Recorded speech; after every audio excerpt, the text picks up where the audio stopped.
예수님께서 소유하신 그 새 생명의 빛을 오늘 여기에 모여 있는 각 사람에게 비추어 주시옵소서. 그래서 우리가 때로는 길을 잃고 우리가 때로는 마음의 눈을 감을지라도 주께로부터 오는 그 생명의 빛을 따라서 가게 하여 주시옵소서. 예수님 이름으로 기도드리옵나이다. 아멘. 오늘 말씀 마태복음 16장입니다. 마태복음 16장 24절부터 28절까지입니다.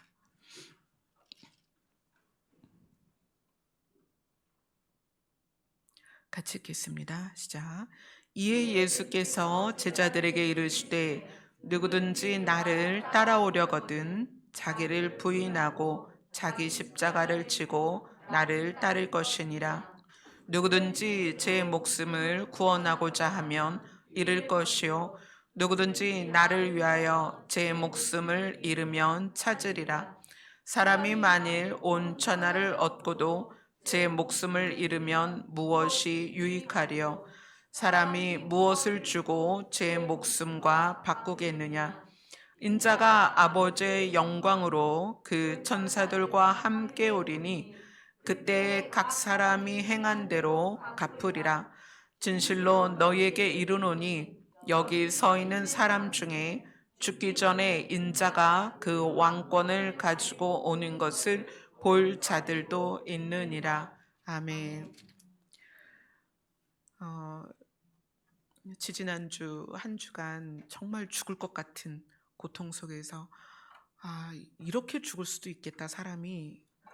그래서 방송에서 갑자기 세상을 떠난 사람들의 그 기사들이 떠오르면서 금방 나는 그렇지 않을 줄 알았는데 죽음 앞이라는 상황이 딱 내 앞에 있으니까 처음엔 좀 두렵더라고요. 근데 예전에도 사실 제가 많이 아팠었기 때문에 어, 아이를 낳고도 기어다니면서 아이들을 키우는 그런 상황을 여러 번 지났고 실제로 너무 몸이 많이 아파서 하루에 맥시멈 그 진통제 16알씩 까서 먹어가면서 그렇게 살았던 그때도 있었는데 이번에는 예전이랑 달랐던 게 죽음이 제 앞에 탁 와 있는데 예전하고 정말 많이 달라졌어요. 그게 뭐냐면 예전의 죽음은 고통을 끝내는 의미의 죽음이었어요.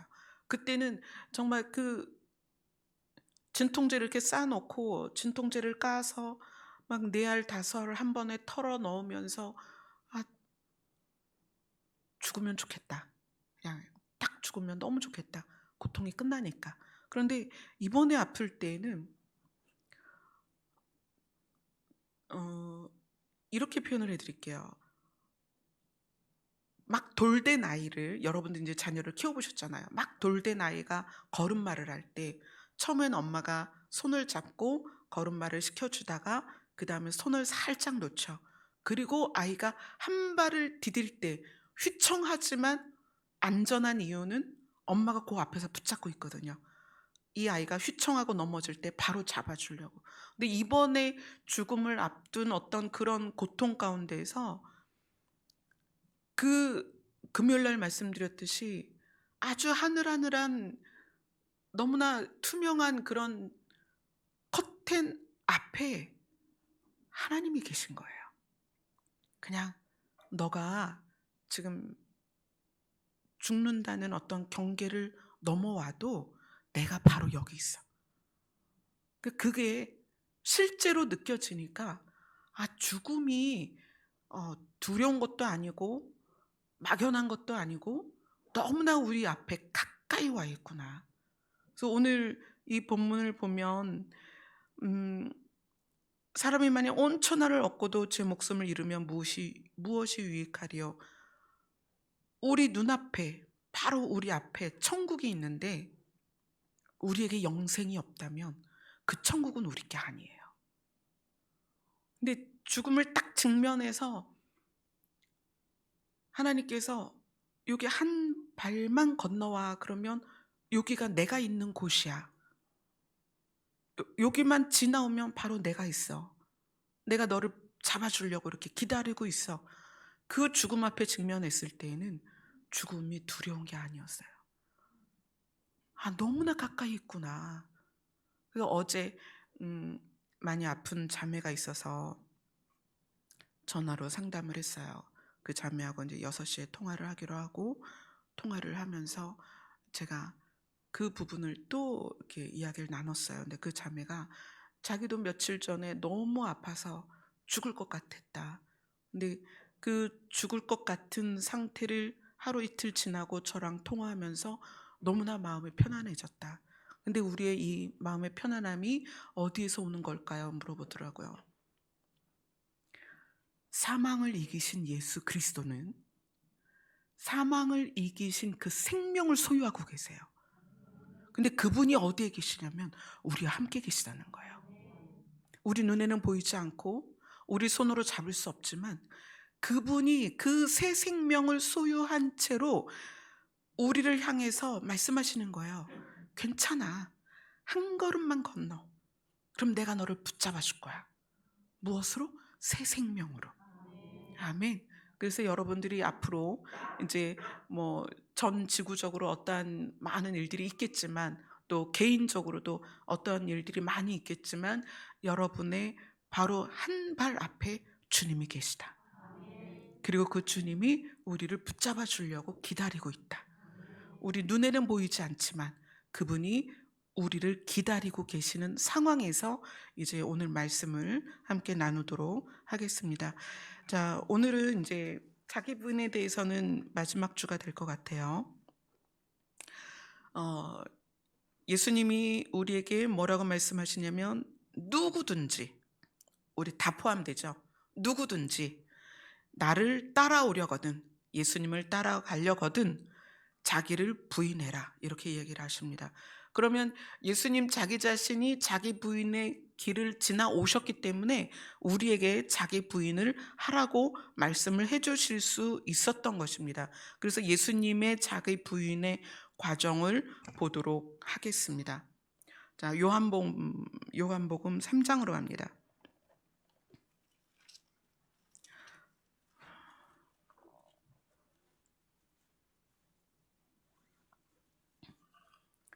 예수님의 자기 부인의 과정을 살펴보도록 하겠습니다. 요한복음 3장 13절부터 17절까지 함께 읽겠습니다. 시작. 하늘에서 내려온 자 곧 인자 외에는 하늘에 올라간 자가 없느니라. 모세가 광야에서 뱀을 든 것 같이 인자도 들려야 하리니 이는 그를 믿는 자마다 영생을 얻게 하려 하심이라. 하나님이 세상을 이처럼 사랑하사 독생자를 주셨으니 이는 그를 믿는 자마다 멸망하지 않고 영생을 얻게 하려 하심이니라. 그님이 그 아들을 세상에 보내신 것은 세상을 심판하려 하심이 아니요 그로 말미암아 세상이 구원을 받게 하려 하심이라. 아멘. 요한복음 3장에서는 예수님에 대해서 예수님 자기 자신이 이렇게 표현하세요. 하늘에서 내려온 자, 곧 나, 인자, 이렇게 표현을 하세요. 자기 자신을 하늘에서 내려온 자다, 이렇게 표현을 하시고, 그 다음에 16절에 보면 하나님이 세상을 이처럼 사랑하사, 하나님이 여러분을 사랑하사, 하나님이 저를 사랑하사, 하나님이 체린이를 사랑하사, 아멘. 하나님이 은준이를 사랑하사, 아멘. 하나님이 세상을 이처럼 사랑하사 독생자를 주셨다, 이렇게 얘기를 해요. 자, 독생자를 주셨다라고 하면은 주체가 누구냐면 하나님이에요. 하나님이 자기 아들을 세상에 주셨습니다. 그리고 예수님은 자기 자신을 뭐라고 표현하냐면 나는 하늘에서 내려왔다. 그런데 하나님이 예수님을 우리에게 주셨다라는 것은 어떤 의미냐면 하나님이, 신이신 하나님이 동등한 신이신 예수님을 신과 인간의 경계를 넘게 했다는 얘기예요. 자, 신이 인간의 경계로 들어와서 인간에 속했다라는 것은, 우리가 저희 집에도 고양이가 있고 각 가정에 이렇게 고양이나 강아지가 있는 집들이 요즘 많죠. 경계를 넘었다는 것은 이건 굉장히 놀라운 사건인 거예요. 여기서 하나님이 자기 아들을 세상에 주셨다라는 것은 신을 경계를 넘어서 인간의 경계 안으로 던져버렸다는 얘기예요. 마치 은준이네 집에서 고양이를 너무 예쁘게 키우고 있는데, 이 고양이를 살리기 위해서 은준이의 엄마가 은준이를 고양이로 변화시켜서 자기가 키우는 고양이를 살리는 거예요. 경계를 넘는다는 것은 우리가 생각하는 상상을 초월하는 문제입니다. 저희 집에도 고양이가 둘이 있는데 그 아이를 살리겠다고 제가 찬미나 천주를 고양이 모습으로 바꿔서 집에 있는 고양이를 살리겠냐고요. 그럴 수는 없는 거예요. 하나님이 세상을 이처럼 사랑하사 독생자를 주셨다라는 것은 하나님께서 자기가 손수 만든 피조물을 위해서 신이신 하나님이 인간의 경계로 넘어온 거예요. 그런데 그것을 어떻게 하나님이 주관하셔서 자기 아들을 인간의 경계로 던져버리신 거예요. 그래서 그것을 하나님이 세상을 이처럼 사랑하사 독생자를 주셨다라고 표현을 하는 거예요.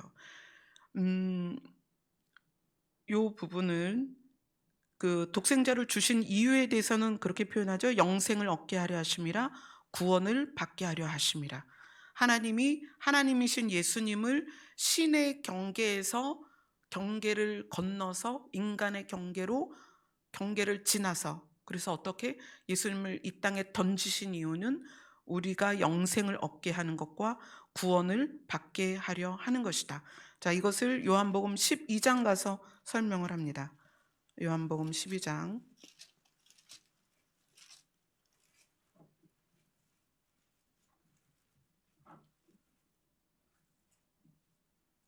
요한복음 12장 24절부터 27절까지입니다. 하나님이 예수님을 신의 경계를 지나서 인간의 경계로 던지신 이유, 요한복음 12장 24절로 27절 같이 읽겠습니다. 시작. 내가 진실로 진실로 너희에게 이르노니 한 알의 밀이 땅에 떨어져 죽지 아니하면 한 알 그대로 있고 죽으면 많은 열매를 맺느니라. 자기의 생명을 사랑하는 자는 잃어버릴 것이요 이 세상에서 자기의 생명을 미워하는 자는 영생하도록 보전하리라. 사람이 나를 섬기려면 나를 따르라. 나 있는 곳에 나를 섬기는 자도 거기 있으리니 사람이 나를 섬기면 내 아버지께서 그를 귀히 여기시리라. 지금 내 마음이 괴로우니 무슨 말을 하리요. 아버지여, 나를 구원하여 이때를 면하게 하여 주옵소서. 그러나 내가 이를 위하여 이때에 왔나이다. 하나님께서 독생자를 세상에 주셨는데, 이거는 주셨다라는 아주 좋은 의미로 말씀을 하셨지만, 예수님 당사자에게는 신의 세계에서 인간의 세계로, 육신의 세계로, 육체의 세계로 던져진 거예요. 근데 그것을 예수님 자기 자신이 뭐라고 표현을 하냐면, 한 알의 밀이 땅에 떨어져서 죽지 않으면 한 알이 그대로 있고 죽으면 많은 열매를 맺는다. 근데 나는 어떤 존재로 왔다? 한 알의 밀알처럼 땅에 던져지러 왔다.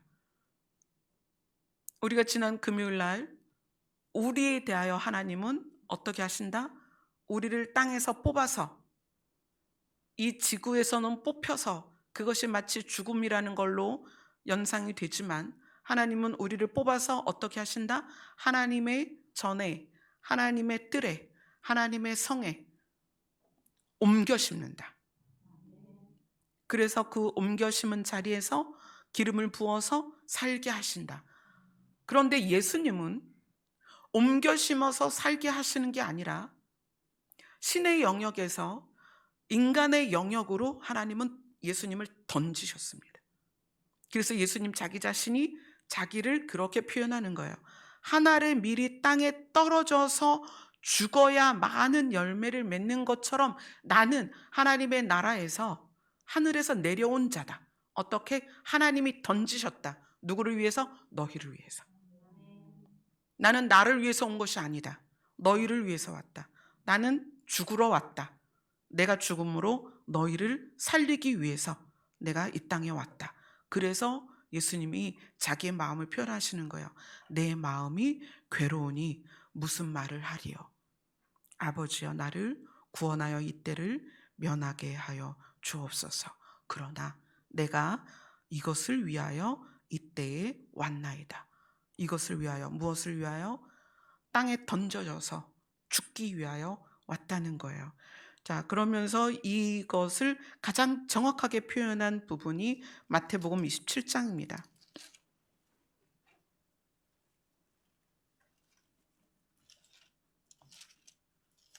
마태복음 27장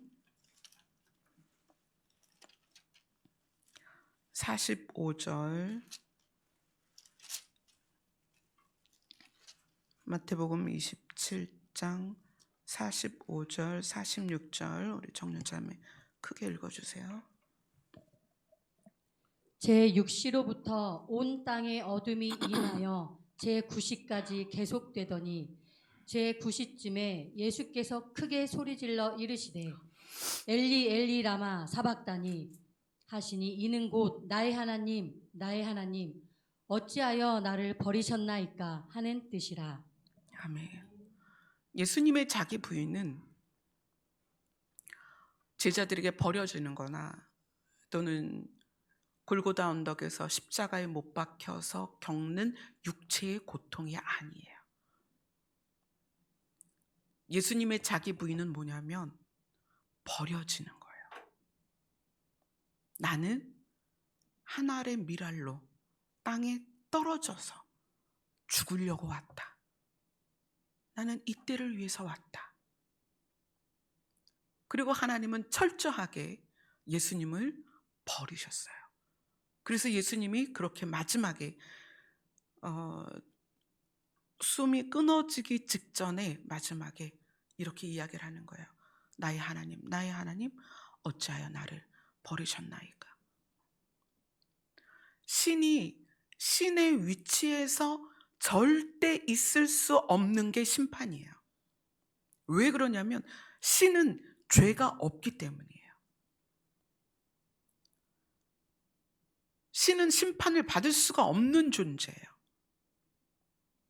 그런데 하나님이 아들 예수를 신의 위치에서 신의 경계를 지나서 인간의 땅으로 던지신 거예요.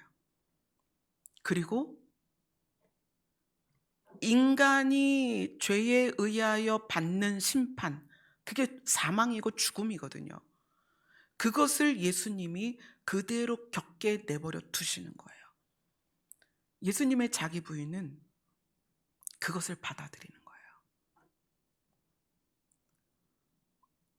예수님의 일생에 대한 영화를 만들면 초점을 어디에 많이 맞추냐면 채찍을 맞고 창에 찔리고 못을 박히고 수모를 겪고 수치를 당하는 그 부분에 가장 많이 심혈을 기울이죠. 영화의 장면을 그것을 많이 클로즈업해서 우리의 마음을 움직입니다. 근데 실제로 예수님이 겪은 자기 부인은 그런 거에 있는 게 아니에요. 신이 신에 의해서 버려진 거예요. 신이 세상에 버려진 거예요. 신이 신을 외면한 거예요. 누구처럼? 죄를 지은 사람이, 또 타락한 천사가 지옥에 들어가는 그 심판을 신이 고스란히 겪도록 한 그 사건, 이것을 예수님은 가장 힘들어했다는 거예요. 하지만 예수님은 아셨습니다. 내가 이렇게 신의 경계를 떠나서 인간의 땅으로 던져지지 않으면 너희가 살 수 없고, 우리가 살아야 되는 이유가 뭘까요? 뭘 잘해서요? 아니요, 여러분. 우리가 살아야 될 이유는요, 하나님이 우리를 사랑하셨기 때문이에요. 우리가 살아야 되는 이유가 우리 안에 있을까요? 아니요, 없어요. 우리는 엄마 뱃속에서 나오면서부터 배고프다, 기저귀 갈아달라, 먹고 싶다, 그거부터 시작해서 안아달라, 이제까지 우리는 나를 위해서 살아왔어요. 하나님이 왜 우리를 살려야 될까요? 왜 하나님 스스로 신의 세계에서 이 땅으로 던져져야 됐냐고요. 왜 예수님이 자기 부인을 통해서 신이 신에 의하여 버려지는, 타락한 천사와 죄인들이 가야 하는 그 지옥으로 가는 그 사망의 길을 왜 가야 됐냐고요. 우리가 기도 좀 많이 하고, 헌금도 좀 하고, 사역도 좀 하고, 우리가 열심히 하나님 믿었고, 그래서 그럴까요? 아니요. 하나님이 우리를 사랑한 것밖에는 없어요. 단지 그 이유 하나예요. 우리를 사랑했기 때문에. 우리의 어떠함이 아니라 그냥 하나님이 우리를 사랑하셨어요. 우리를 만드신 하나님이 우리를 너무 사랑하셨어요. 우리의 부모님들이 우리의 자녀를 사랑하는 것처럼. 제가 오늘 아침에도 가장 꾸고 싶지 않은 꿈을 꿨어요. 제가 가장 꾸고 싶지 않은 꿈이 뭐냐면, 찬미가 많이 아팠으니까 제가 그 찬미를 병원에 입원시키고 그 병원을 나오는 그 한 컷이 있어요. 저는 그게 가장 괴로웠는데 오늘 새벽에도 그 꿈을 꿨어요. 제가 찬미를 병원에 입원시키고 돌아서 나오면서 그 아이를 잃을 것 같은, 누가 찬미가 병원에 입원하고 그런 모습을 보면서 마음이 아플 수 있겠어요? 저는 엄마니까, 제가 뱃속으로 나왔으니까 그 아이가 아파서 병원에 입원을 시켜놓고는 그 병원 문을 나서는 그 엄마의 마음, 우리가 어떠해서가 아니라 예수님이 그 신의 세계에서 이 땅으로 던져진 이유는 그냥 단순히 사랑해서예요. 우리를 너무 사랑해서. 우리는 하나님이 나를 사랑하는지를 보여달라, 증명해달라, 느끼게 해달라, 이렇게 요구하지만 예수님이 이 땅에 던져졌다는 그 사실 하나만으로도 하나님은 우리를 향한 사랑을 충분히 드러내신 거예요. 예수님이 그 괴로워하시는 모습이 여러 번 성경에 나오잖아요. 이 잔을 내게서 지나가게 하옵소서. 그러나 아버지이신 하나님이 사람을 얼마나 사랑하는지를 예수님이 아시기 때문에, 그 사랑을 아시기 때문에, 그것이 아버지의 뜻이기 때문에 기꺼이 자기 부인의 길을 가셨던 거예요. 독생자를 우리에게 주셨다는 것은 예수님을 신의 세계에서 이 땅으로 내동댕이 치신 거예요. 그리고 그렇게 표현하셨죠. 하나님이 세상을 이처럼 사랑하사 독생자를 너희에게 주셨다. 요한복음 3장으로 다시 갑니다.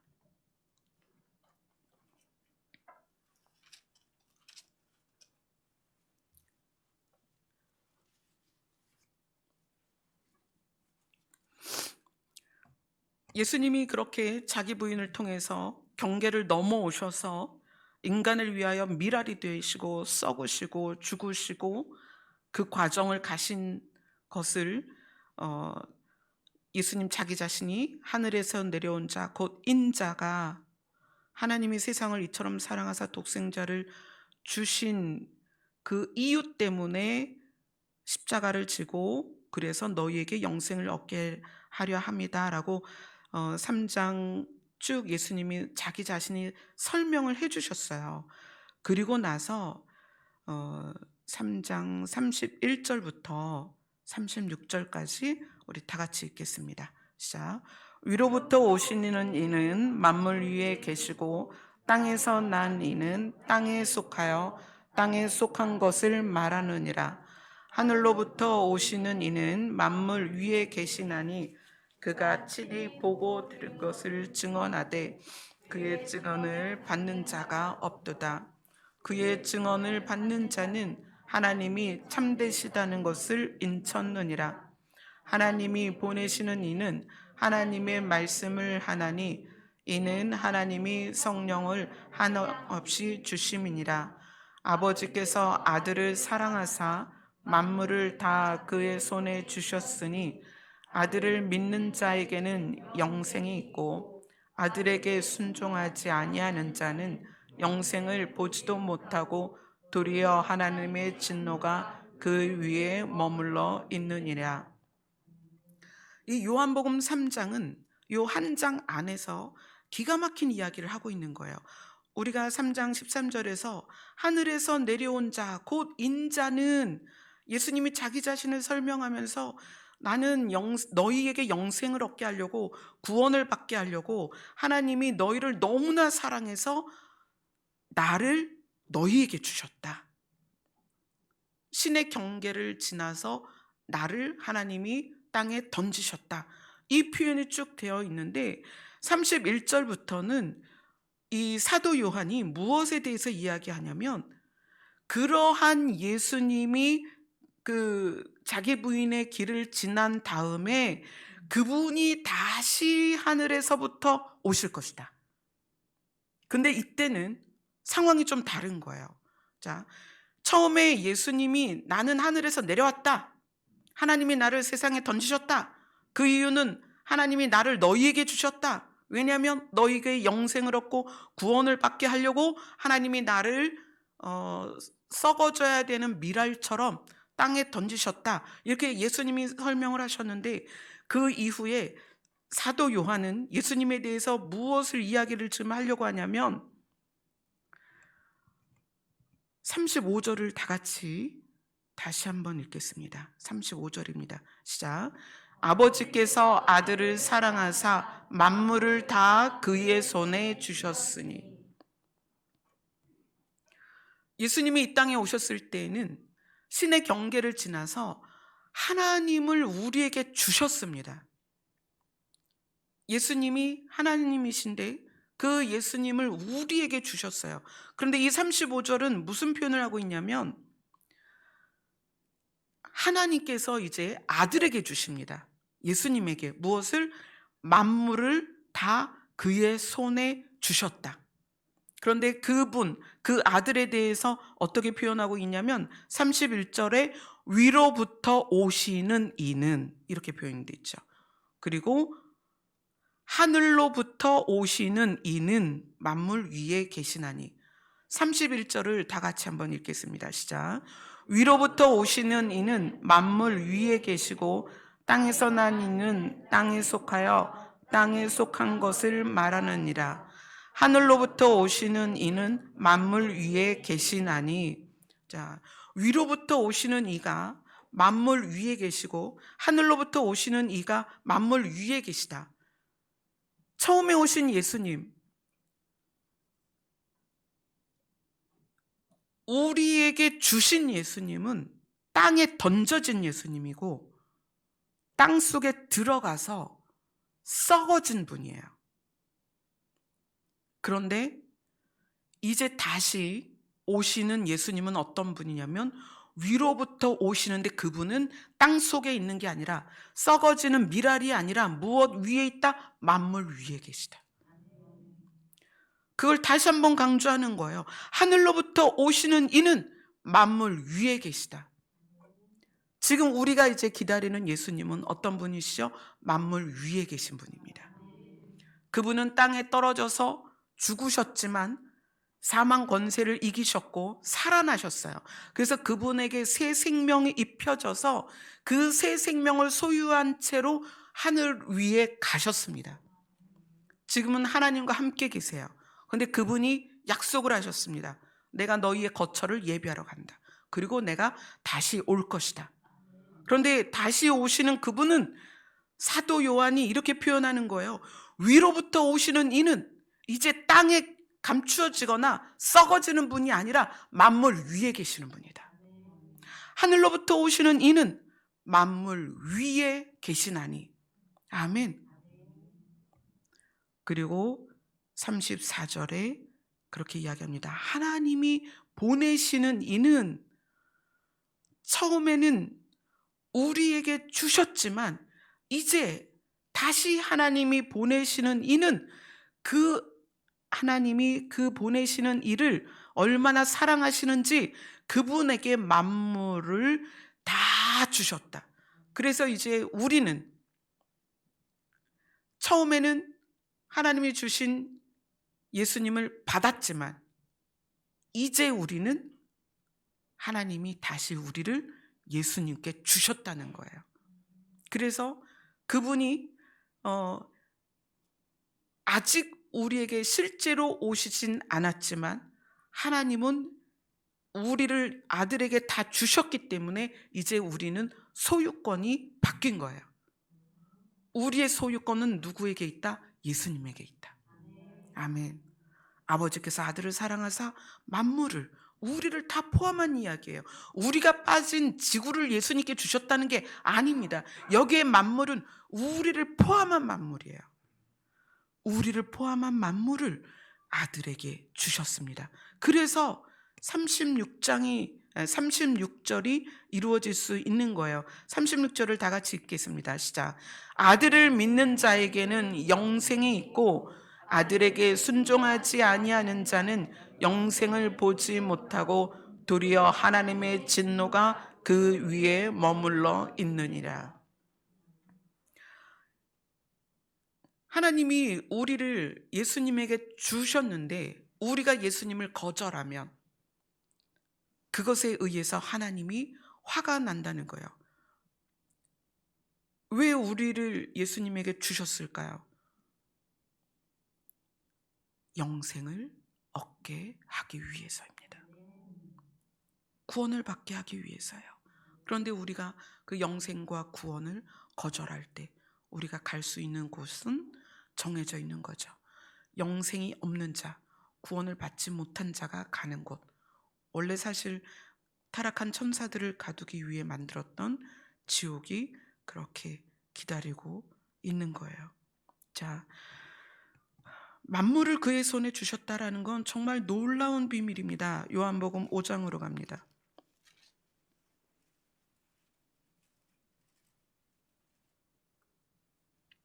요한복음 5장 22절에서 29절까지 우리 다 같이 읽겠습니다.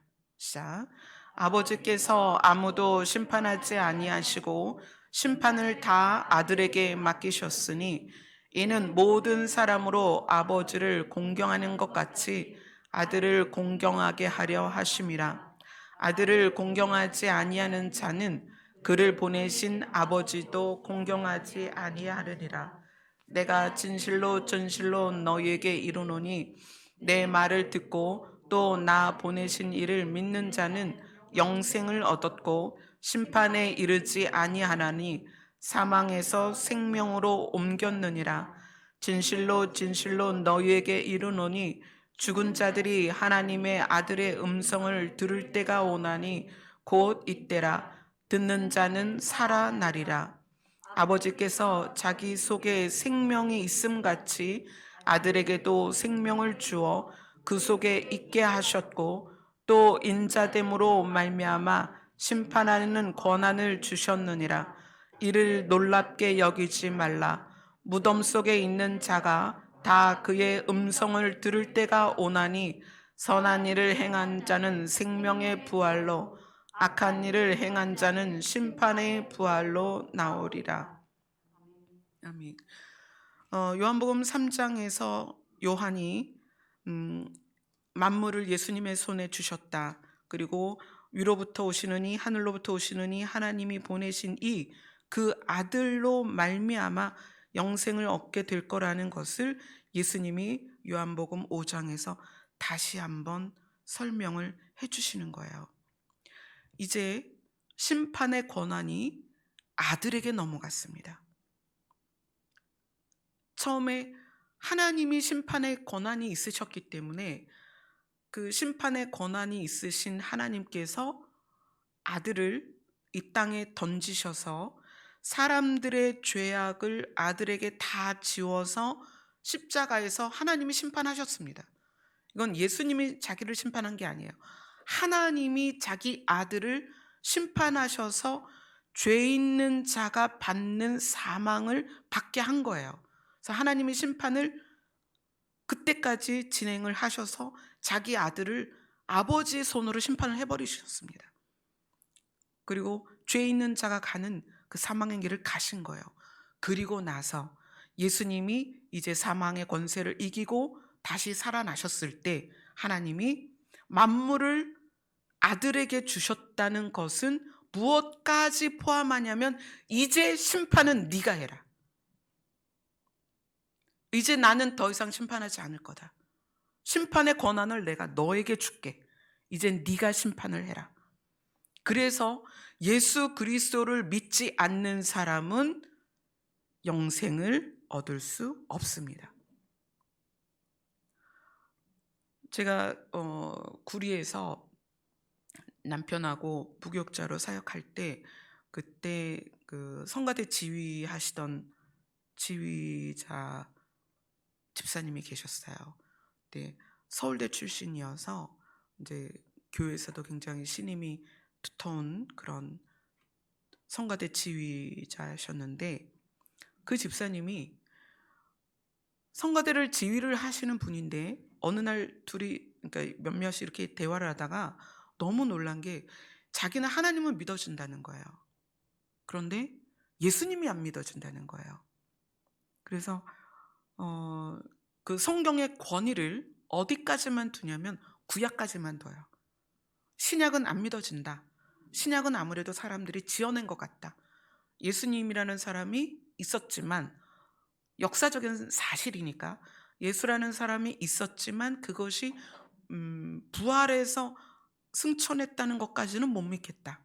그래서 그냥 본인은 하나님만 믿으려고 한다. 이런 이야기를 했어요. 근데 그런 분이 성가대 지휘를 하고 예배를 하나님께 올려드렸단 말이에요. 근데 지금 이 본문을 통해서 본다면 하나님만 믿는 것으로는 심판을 이길 수 없습니다. 왜냐하면 심판의 권세는 예수님께 주어졌기 때문에. 그래서 우리가 예수님을 믿어야 구원을 받는 것입니다. 심판을 이기는 믿음, 그것은 예수님을 믿는 것입니다. 왜냐? 하나님이 심판의 권세를 예수님에게 주셨기 때문에. 아멘. 자, 그러면 이제 예수님의 자기 부인의 과정을 보면서 예수님의 자기 부인의 과정은 신의 경계를 지나서 인간의 경계 안으로 들어오신 거라면 우리의 자기 부인은 어떻게 해야 될 것이냐? 저는 이렇게 설명하고 싶어요. 여러분이 경계에 서시라는 것을 말씀드리고 싶어요. 경계 위에 쓰세요. 어떤 경계 위에 쓰느냐? 인간과 신의 경계에 쓰세요. 여러분 자기 자신이 인간으로서 살아가면서 인간으로서의 삶을 영위하기 위한 많은 일들을 하고 있지만 여러분 그 경계에서 딱 한 발만 전진하면 여러분은 신으로 바뀝니다. 왜 여러분이 신으로 바뀌느냐? 하나님이 우리를 사랑하셔서 신을 이 땅에 보내주셨고 그 다음에 사망을 이기신 예수님에게 우리를 주셨습니다. 우리는 이제 예수님 거예요. 우리는 우리의 부모의 것이 아니라 이제는 예수님 것입니다. 근데 그 예수님이 무엇을 가지고 계시다? 새 생명을 가지고 계시다. 그래서 그것을 우리에게 주셨다는 거예요. 지금 현재 우리가 이 땅에서 살고 있지만 우리는 신의 영역에 들어와 있습니다. 그래서 이 땅을 사는 동안에 여러분들은 그 경계에 서 있으라는 거예요. 인간으로서도 살아야 하지만 여러분은 신으로서도 살아야 합니다. 왜냐하면 여러분은 신의 것입니다. 소유가 바뀌었다는 거예요.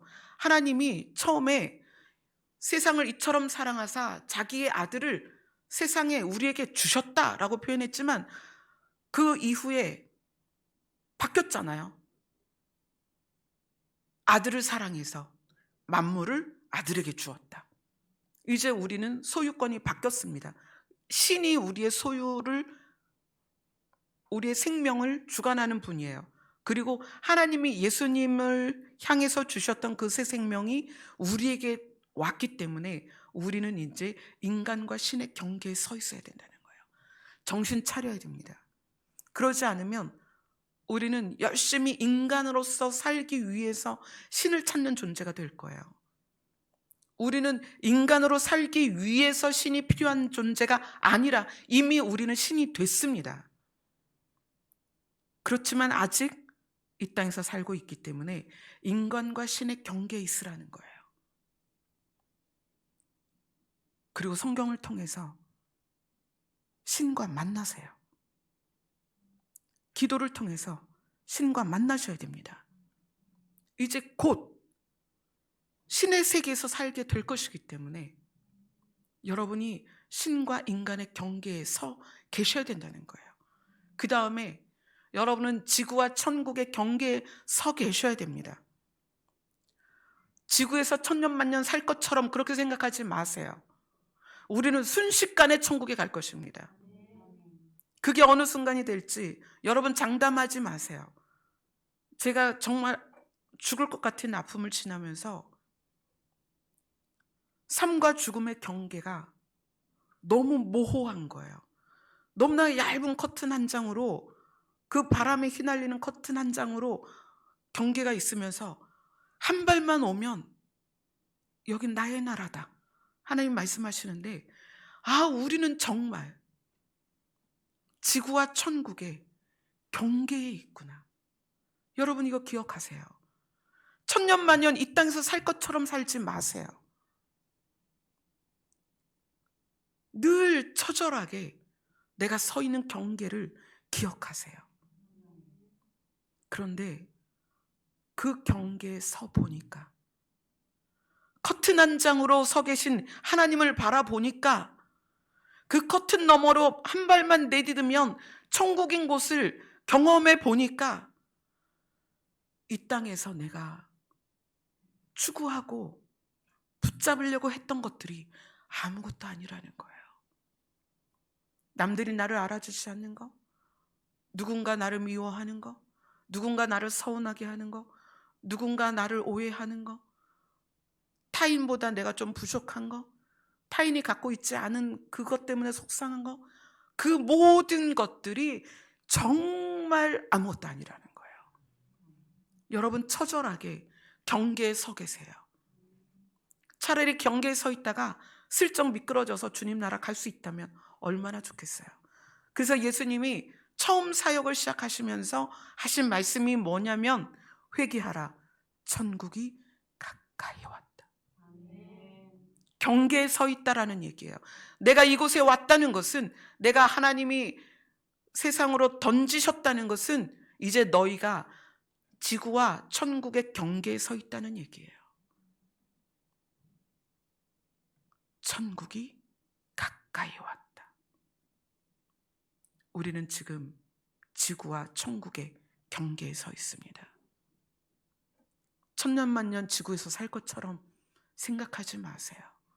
여러분의 소유 또는 여러분이 추구했던 많은 것들 순식간에 아무 필요가 없는 공간으로 우리가 갈 거라는 거예요. 이것이 젊은이들에게 소망을 꺾자는 게 아니에요. 젊은이들 기억하세요. 순식간에 신의 나라에 우리가 있게 될 것입니다. 거기서 경험하고 누리는 것은 우리의 언어로 표현이 안 돼요. 거기에 가야만 알 수 있어요. 그래서 어제 통화한 자매랑 위로했어요. 자매님, 이제 곧 그 나라에 갈 건데 우리 옆집에 집 지어놓고 가까이 살자. 그 자매도 한시였어요. 그래서 그 같은 성이라고 그 자매도 너무 좋아해요. 우리 그 나라 가면 한 동네에서 같이 살자. 그러면서 막 대화를 나누고 봄에 날씨 따뜻해지면 얼굴 한번 보자. 그리고 통화를 끊었어요. 여러분, 우리는 지금 경계에 서 있습니다. 이건 정말 놀라운 일이에요. 세상은 보지도 못하고 알지도 못하고 깨닫지 못하는 것이지만 우리는 신의 영역에 경계에 서 있다는 거예요. 어느 날 어느 시에 우리가 신의 영역으로 넘어갈지는 모릅니다. 그날은 우리의 가장 기쁜 날이 될 것입니다. 아멘. 기도하겠습니다.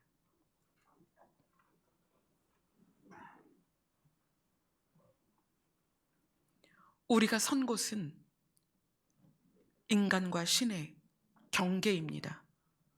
우리가 선 곳은 지구와 천국의 경계입니다. 이것을 우리가 기억하게 하시고 이 순간에 하나님께서 얼마나 간절히 우리를 기다리고 계시는지를 알게 하여 주시옵소서. 예수님 이름으로 기도드리옵나이다. 아멘. 갈 길을 밝히 보여주시는 사랑의 왕을 찬양하겠습니다.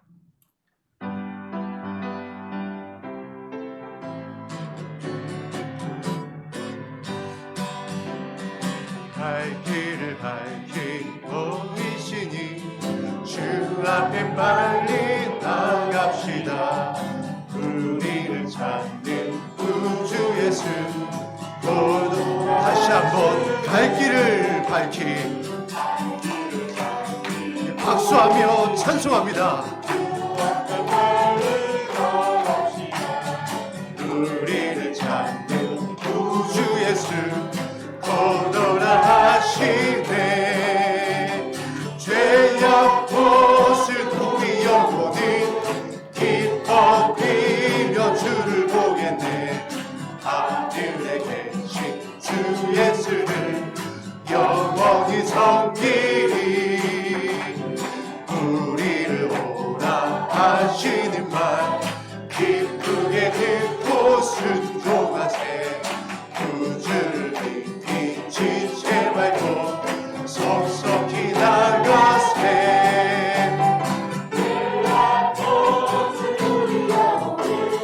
기뻐 뛰며 주를 보게 돼.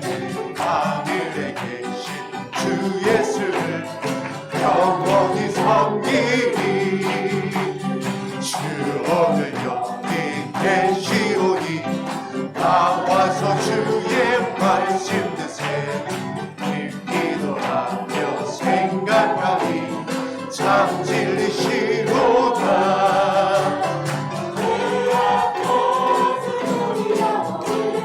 기뻐 뛰며 주를 보게 돼. 하늘에 계신 주 예수를 영원히 갈 길을 밝히 보이십니다. 갈 길을 밝히 보이시니 주 앞에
천사가 무릎 꿇고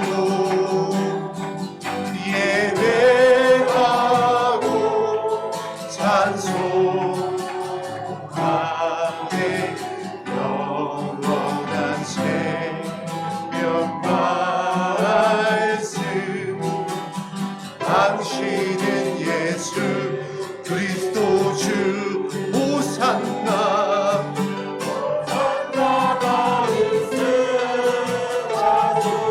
우리를 구원하소서.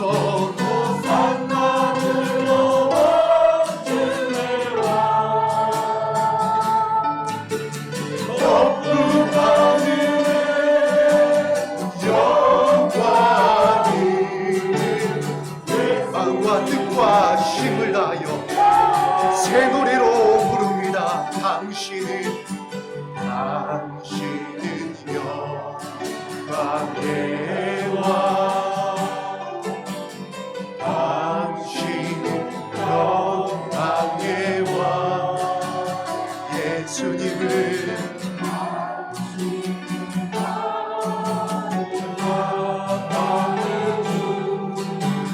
당신은 정의의 아들 주님 앞에 무릎을 꿇고 우리의 찬송을 올려드립니다.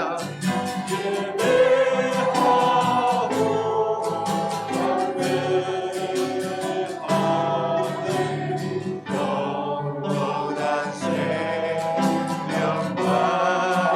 말씀 당신은 예수 그리스도 찬송합니다. 호산나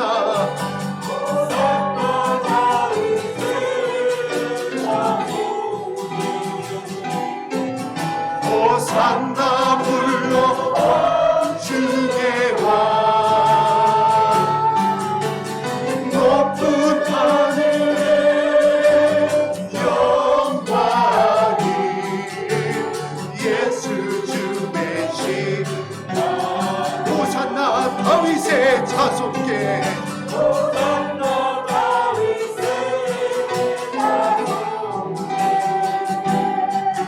호산나 불러 주의 왕 높은 하늘에 영광이 예수 주 메시아 예수 주 메시아네 예수 주 메시아네.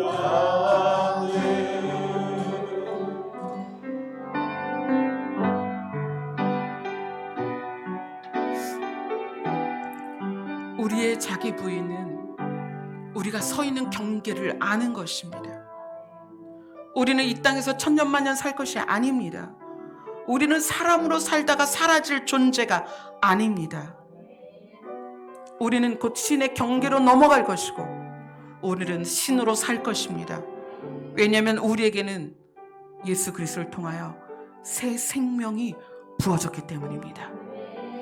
이것을 깨닫고 살아갈 때 비로소 우리가 자기 부인이 가능하게 될 것입니다.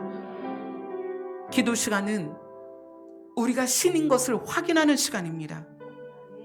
기도를 한다는 것은 우리가 서 있는 경계를 명확하게 느끼는 것입니다. 이 시간에 우리가 한 시간 기도하면서 우리에게 새 생명을 주신 우리를 심판할 권세가 있는 예수 그리스도와 만나는 귀한 시간 되기를 소원합니다. 기도하겠습니다.